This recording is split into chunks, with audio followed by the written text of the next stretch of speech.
রাজার ঘরে ছোট রানী এলো পদ্মাবতী, রানী পদ্মাবতী।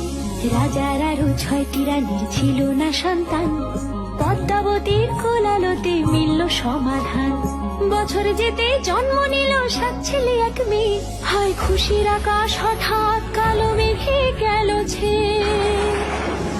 হিংসেতে যায় জ্বলে পুড়ে বাকি 6টি রানী, যুক্তি করে ঘটায় ওরা 7 কুমারের হানি। সুযোগ মতো 7 ছেলেকে মাটিতে দেয় পুঁতে, বাঁচে একা পারুল ওরা পায় না তাকে ছুতে। ধাইমা বাজায় সেই মেয়েকে বড় করে তোলে, 7 ভাইকে পায় যে পারুল 7টে চাপা ফুলে। এত কিছুর পরেও রাজার বিপদ যে কাটে না, সূর্য নগরে সুখের সূর্য আর ওঠে না।